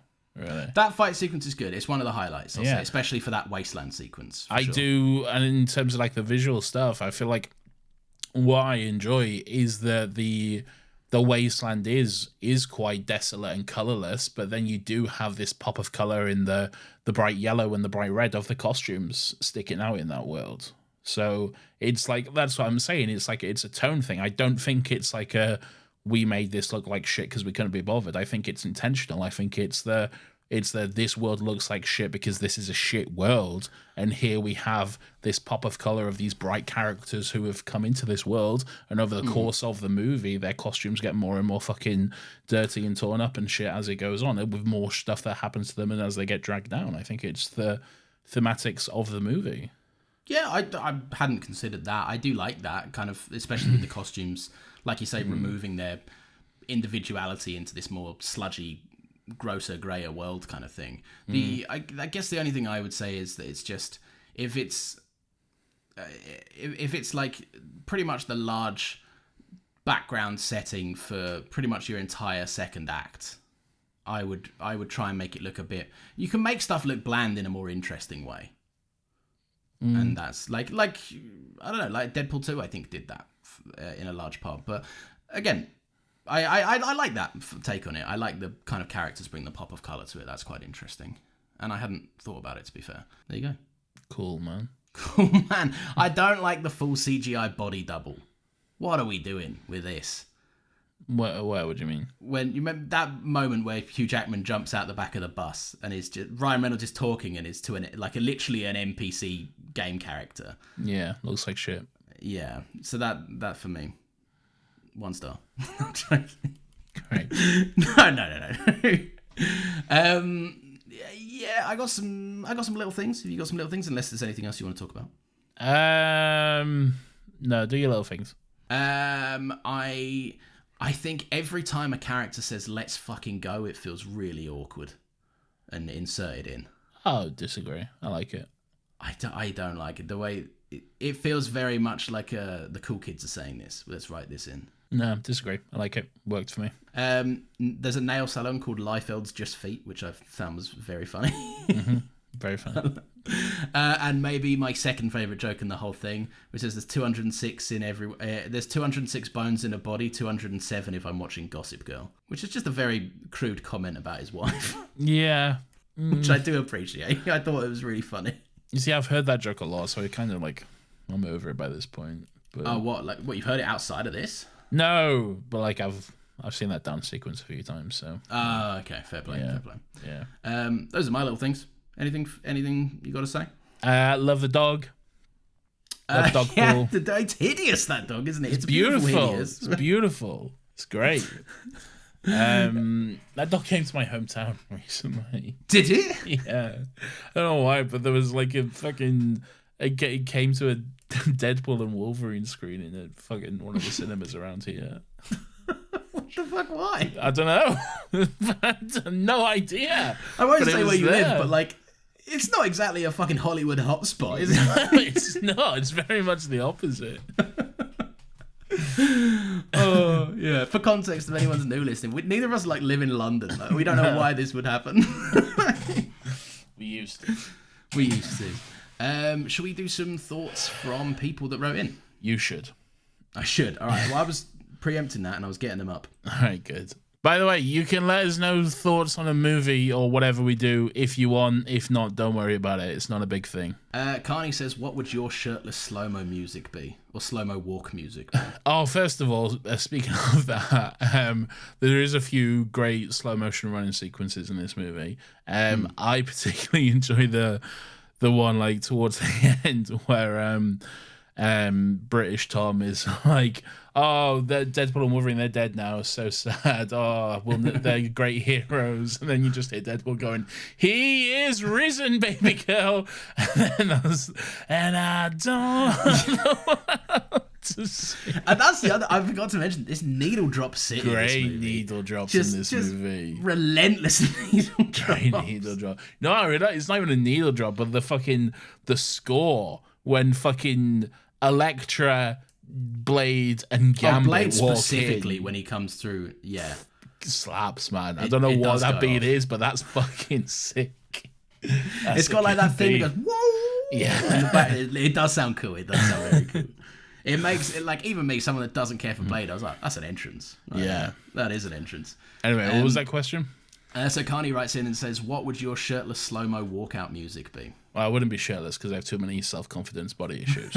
But no, but I feel like we should be, and we have to match the song to that. Like, we can't pull off these sexy slow-mo walks. What's that Queen song? Fat Bottom Girls. I'd go for the I think the name like fits my body type, the Chumbawamba. The Chumbawamba's the band. Yeah, I know, but like what's that song? I get knocked down, but I get up again. I'll go for that one because that's inspiring. Right. Well, there you go. And I'm an inspiring hero. Ty Rothermall says, I really appreciate how well they handled all the special appearance characters. Was there anyone from the Foxverse era that you were hoping to see? Personally, I would have loved a Michael Chiklis The Thing to appear, or a more comic accurate Cyclops played by Nathan's favourite actor, James Marsden. I would have loved his fucking comic accurate Cyclops. Yeah. You get James Marsden and you put him in the fucking... You actually like James Marsden as well. Like, I do. You put him in the fucking the blue and yellow suit with the big yellow pants and the fucking the thing across his chest and everything and the yellow visor. Would have looked sick. Would have popped off for me. To be fair, that would have been amazing. That would have been really great. Cool. I would have also liked to, not necessarily Michael Chiklis. Well, I guess who else would you get? Not fucking Jamie Campbell, or Jamie Bell, but yeah. But yeah, Jamie Bell. Yeah, he got the it's clobbering time from his abusive brother or something. Oh, great! His brother used to hit him, and it was somber and sad. And he going, it's clobbering time. Oh no! Horrendous stuff. That's beautiful. Movie. Also, shout out to Ty Rothermall, who supported us and co-fight this week. So, legend of the game, a king if there ever was one. Indeed. I don't know who I would have had. I like the Welsh guy that plays Reed Richards. He's fun. I could have seen him back. Johan Griffith or something like that. Something like that. I don't know his name, but maybe he was playing Welsh pool. He might have been playing Welsh pool. Who knows? Yeah, it was a Welsh pool. I'm pretty sure Welsh pool was one of the guys from Ryan Reynolds' football team. Oh, almost certainly. Yeah, because it's a Welsh football team. Apparently, Rob McElhenney was in it and then got cut. Who? His football friend is in Always Sunny. The guy he owns a football team with? Yeah. Oh, okay. Apparently he was like in a cameo, like he had like a day on set there and everything, and it just got cut, which I feel like is just a funny joke between two mates. Like, yeah, come on, waste your time for 12 hours. Maybe he was the character Mint Mobile. He might have been the character Mint Mobile all along. Or Aviation Gin. Who knows? It's just an Aviation Gin pool. Yeah. I think he sold that, didn't he? Yeah, he did sell that, yeah. The Dan Beaver says, hello, first time writing into AHP. I'm going to breeze through this because this is a long message, which is naughty. Jesus Christ. I don't know if I'm being more jaded on it, but I felt nothing watching this movie. 100% with Lawrence on Ryan Reynolds. Yes, vindication. Dude feels like an absolute personalityless shell of a man who has no hobbies besides being slightly relatable and being down with the kids or whatever. Also immensely saddened that 3 movies in and we've never had Deadpool attacking people with the opening credits. Feel like that could be a more stylish, fun, and would probably mean we don't have to watch Deadpool dancing for no reason in the opening credits, when you could have just synced up the action to the song and made it far more fun to watch. Which does lead to a question of sorts: how far would you allow Deadpool breaking the fourth wall to go before it becomes irritating? I think pretty far. Yeah, I guess it depends. I loved She-Hulk's ending up until a point. Until they did the Kevin Feige robot, I was like, how much funnier would that have been if Kevin Feige was actually in that scene? When she like climbs out of Disney Plus or something. No, I see. I remember us talking about that, and I think my point still stands. Like, first of all, how good of an actor is Kevin Feige? Okay, because getting on stage and announcing fucking Avengers 7 is not the same as acting in a fucking thing. Okay. Yeah. All right. I'm always reminded of that Bo Burnham joke where it says, "Hello, it's me, Bo Burnham, adult man in a baseball cap." Yes.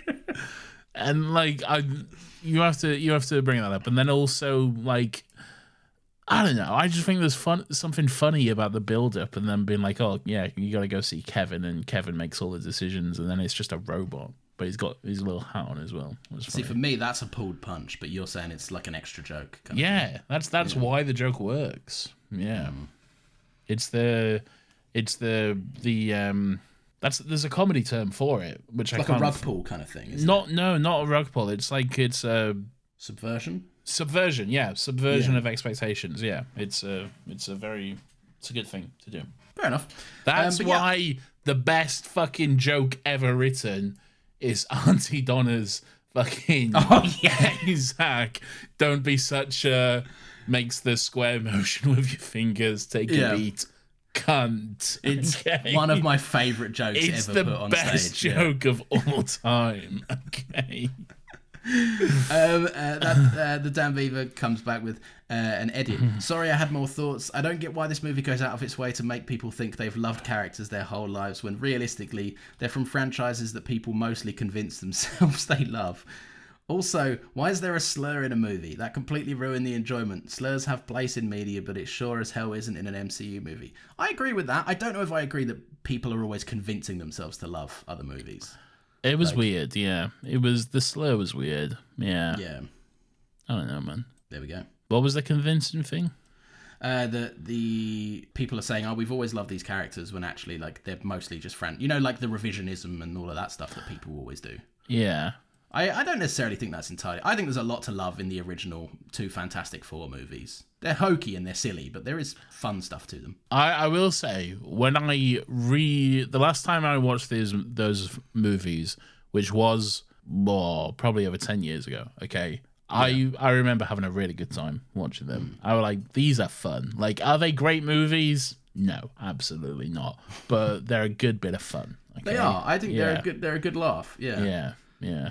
I can't speak for Blade. I haven't revisited Blade in like at least 10 years. I think I have seen Elektra in the last like 10 years, and that's a horrendous movie. That is really painful to get through.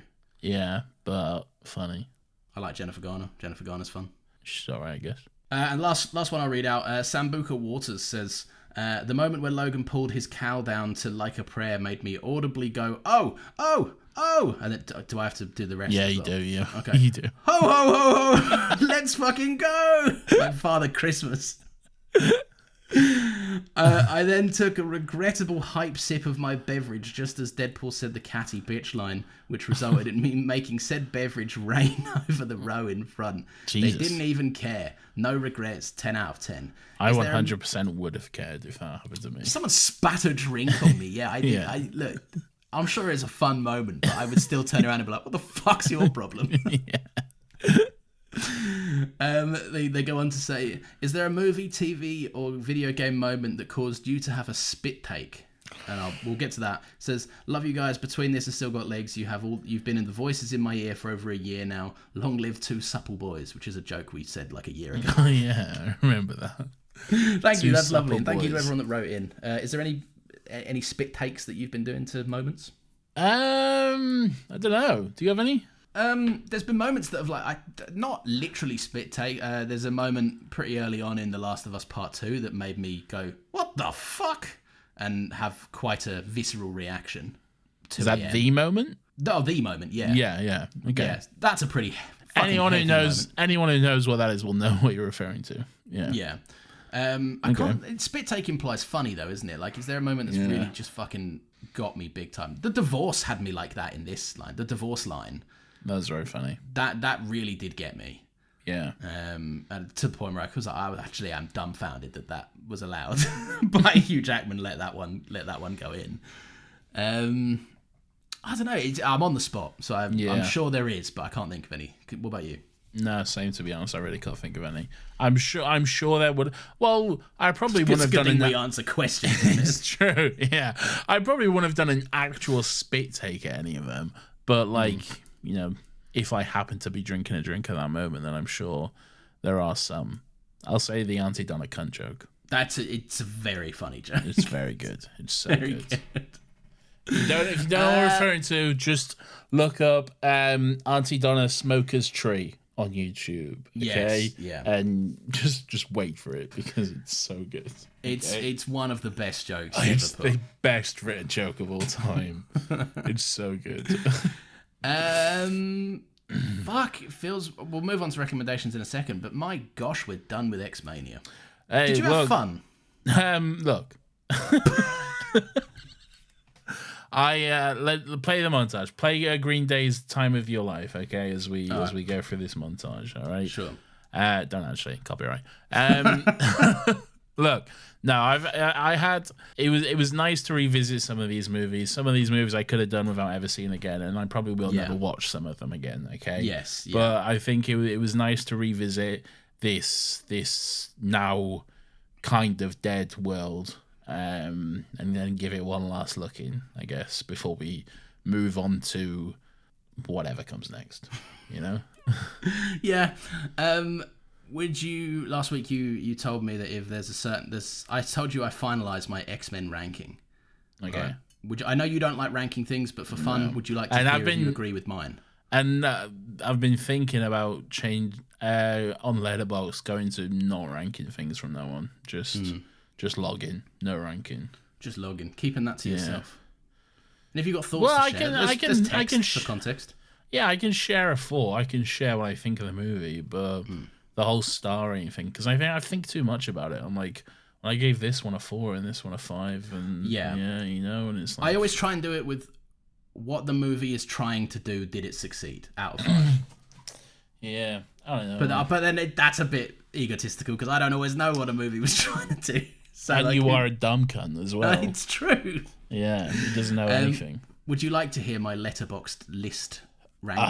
Sure, why not? For the X-Men. All right, I'll go very quickly and you can shout at me if you disagree. Is this from top to bottom or from bottom to top? What would you prefer? Bottom to top. Okay. Slap bang in the bottom is X-Men Origins Wolverine. Yeah, fair. Then it's The Last Stand. Yes. Yeah. This could change, by the way. This depends on how I feel in a day. All right. This could change at some point. Okay. Then it's X-Men Apocalypse. Incorrect. No. Okay. Then it should be X-Men. That's coming up soon. Right. Then there is X-Men. Okay. Very soon. Very soon. Then there's Deadpool Wolverine. Oh, fucking hell. You gotta wait. Then there's Deadpool 2. Then there's Dark Phoenix. Dark Phoenix over Deadpool and what? Are you fucking insane? I think it tries more stuff and it gets more stuff right. I think it's the most interesting some of the characters have been in a long time, and I truly had quite a fun time with how refreshingly quaint it felt. Everyone, this is the last episode of Another Happy Pod, right? Then it's Deadpool. Then it's the Wolverine. Then it's X-Men 2. Then it's X-Men First Class. Then it's Days of Future Past. And then the top spot is Logan. I feel like you agree with most of that, bar the No. Dark Phoenix over Deadpool Wolverine. It all went wrong in the middle there. It's okay. Outrageous, frankly. I don't know what mine is, but it's not that. I want to see it. I know you don't rank. I really want to share it with me. Just me. Make a private list. No, I won't. I refuse. I want to see. No, I refuse. You'll never know. Because there's some hard things in there. Because you go, that was bad. But then you look and go like, but I didn't like that much. That can't be up there. This is better than Dark Phoenix. What the fuck, man? Dark Phoenix was nothing. I disagree. They crossed the road, man. Listen, all right. This is the part of the show where we recommend some stuff to each other and to our lovely loyal listeners. Nathan, what are you recommending? Is it recommending me? Recommending to me? Yes, it is. Nice. And then I'll do my actual one after. Okay. I'll go through this quickly because we've been chatting for a long time. The Apprentice, not the TV show with Alan Sugar or whatever, or Donald Trump. The movie The Apprentice, which is about Donald Trump, starring Sebastian Stan and Jeremy Strong. Really liked it. Huh? You're fired. Well, who knows? I could be.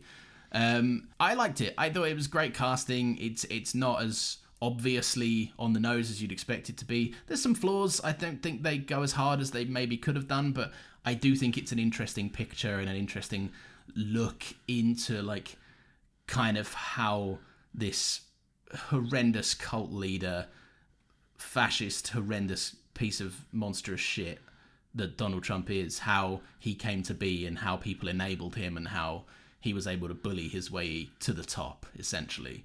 It's a very interesting movie that shows you it doesn't pull any its punches. It's not a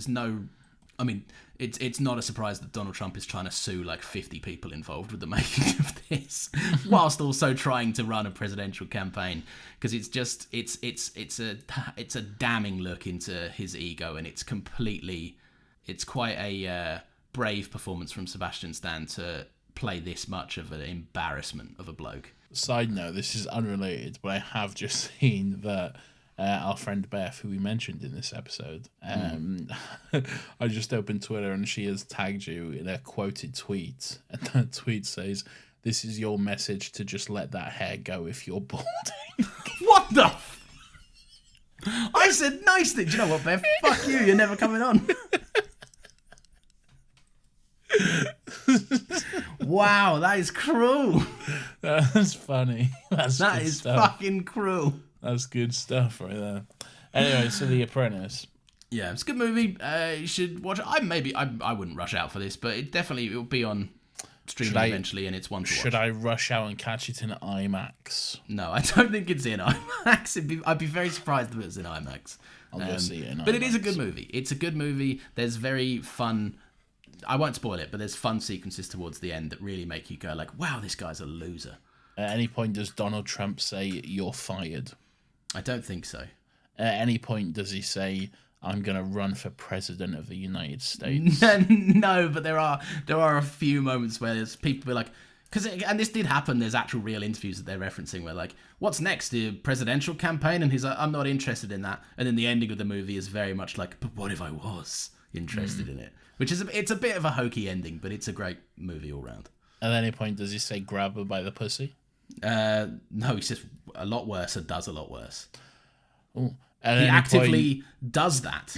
At any point does he say, "They're eating the dogs, they're eating the cats"? That was off, that one. That weren't your best. Joe Biden tried to kill me. He tried to shoot me. Everybody saw it. He's a great guy, but he's the worst guy there is. If you're on the fence thinking you don't want to watch this movie because it's 2 hours of that, it's not. I promise you it's better than that. Joe Biden, he's the worst guy. He's a lovely guy, but he's the worst guy. You just did this, Nathan. What are you recommending? Lawrence, I am recommending a thing. About 11, 12 years ago, I think it was, a game came out, okay? And it came out on mobile platforms. It's a mobile game, okay? Raid Shadow Legends. No. Okay, maybe, but it's not that. That game was called Simpsons Tapped Out, okay? Okay. Now, recently... Simpsons Tapped Out has been in the news because it's coming to an end. They're closing down the servers as of as of sometime in January next year. Okay, yeah, and the game is coming to an end, and I fucking loved this game back in the day. Okay, it's like a freemium game where you like basically have to like build your own little version of Springfield. And just do all the characters and everything like that. And I build up your area kind of thing? Yeah, kind of. And I fucking sunk hours into this game, like back in the day, okay? Yeah. And then I haven't played it in years. And then seeing that it's like going away again, I was like, oh, fuck, I'm going to download this before it goes, okay? You can't download it, by the way, after like the fucking 31st of October. So if you want to get it now, all right? Okay, yeah. And I've just been having so much fun playing this game again. I've been having so much fun building my little Springfield, fucking getting all the characters, fucking getting donuts and doing everything. And it's like, it's a nothing game. Like there's nothing. Is to it like I'm having a poo? Let's play this kind of game. Yeah, kind of. And like it's not like the game is designed initially to like fucking get you to spend actual money because it's a fucking freemium game. It's like one of those things where like, you know, like it's saying, oh yeah, so here's this task that you got to do. It's gonna take 2 hours for this task to get done. Okay, right, yeah. But if you want, you can speed that up by buying our in-game currency. You know, get some Homer coins. Or it's donuts. That's what they are. They're donuts. Oh, donuts. Okay, yeah. But good thing is because the game is closing down, all in-app purchases have been disabled. Okay. Wow. So you can't actually spend any money on it, and because of that as well, they're just like, here, just have all this fucking free shit as well. So just have all these fucking donuts and go mad and shit. So you can like really like build up lots of shit before it closes down. So yeah, I'm having fun. It's a bit of a nostalgia trip to fucking revisit that and have some fun with it. So yeah, I'm having fun with Simpsons Tapped Out. There we are. Lovely. Yeah. You lead a whole different life that I'm unaware of with these little games. These little sneaky things that you're up to. I've never heard of it. That does sound quite fun though. Also, not an official recommendation as of yet, but I will just say Agatha All Along is the best Marvel thing since WandaVision. Okay? And that's not surprising because it was made by the same people who made WandaVision, and it fucking shows because is it Matt Shackman? Yeah, Jack, I think. Jack Shackman? I think. Or maybe I'm wrong on that. I don't know. But something like that. Anyway, It's great. It's fucking premium shit. The fucking latest episodes, one of the best fucking episodes of TV of all time. So good. Fucking premium How many shit. episodes is it now? I don't know. I don't know. Like 7 or something? I don't know. Is it almost done wrapping up though? It's almost done, yeah. I think next week is the last 2 episodes, I think. There you go. Tune in. But not an official recommendation, so you can't. Not an official recommendation as of yet. So I need to see the whole series to give my official recommendation. Yeah. Let's see how they stick that landing. Yeah. Interesting. Okay, lovely. Anyway, we've been yammering for too long. We've been yapping. We have. We're Japanese. We're fluent in it. Yeah, forget that. We're approaching still got legs length of an episode here. Mate, I need to go to bed. Wrap this shit up, all right? All right, let's do this. Right, all right, bye, everyone. No, no. What you've done there is you've been funny, but now you've just delayed it. All right, was the joke worth it, Nathan? It was a break of the fourth wall. I'm like Deadpool. All right. Oh, wow, he's like Deadpool. Thank you very much for listening. If you've enjoyed the show, you can leave us a little 5-star review. That'd be cool. You can also follow us on Twitter at @AnotherHappyPod, where you can suggest a topic for us to check out. And be sure to join us next week, because we're finally not doing a fucking X-Men movie. Also, if you do suggest a topic, we've got lots of free space for next year. So get them in. We do. Get those recommendations in. Be sure to join us next week, because we are going to be continuing our spooky tradition. Ooh, and also next week's episode is coming out early. Ooh, one day early, yeah, because of Halloween. Halloween's that makes sense. Yeah, you can enjoy it on Halloween and no later. Yeah, Halloween's on Thursday, so it'll come out on Thursday. That makes sense. Right, if we remember to record it in time. Yeah, we could be wrong on that. Don't hold us to it. Full disclosure, we're recording this one on a Thursday, so that should tell you what you need to know. Anyway, yeah, but we're going to be doing that. Here's a clip. I didn't get a chance to put a clip in. Here's a clip. One generation's tragedy is the next one's a joke. What is your favorite scary movie, man? I'll show you. This week marks the anniversary of the infamous Woodsboro murders. Local celebrity victim Sydney Prescott chose to return to her hometown. Welcome home, Sydney. Watch the preview of coming events. Scream! Ah! Oh no, it's Scream! Everyone run from Scream! I love Scream! Yet to be determined whether we'll end that joke here, by the way, because of the all the horrible stuff that's going on with the current Scream. Yeah, I say maybe we get up to like the fucking whatever the last one was. And then we'll stop before he goes into the fucking the pro Israel movie or whatever. Yeah, that doesn't seem like a cool thing for us to spend Yeah. time on. Yeah, definitely not. Anyway, if you feel so inclined, we have a Ko-Fi link. If you want to help us out, that's in the show notes. Feel zero pressure to contribute towards that. If you do want to help us out, though, you can just share the show with your friends. That's always fun and nice to do. We have 2 shows.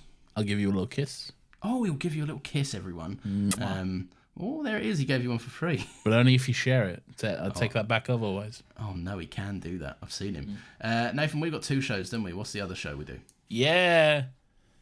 Oh, it's called Still Got Legs. It's our Doctor Who Rewatch podcast where every week we watch, we discuss, we listen to each other as we discuss an episode of Docky Who. Whoa. We're going to Ibiza. Right, bye everyone. We'll see you next Friday at 10 a.m. Stay beautiful, stay lovely. Thank you. Goodbye.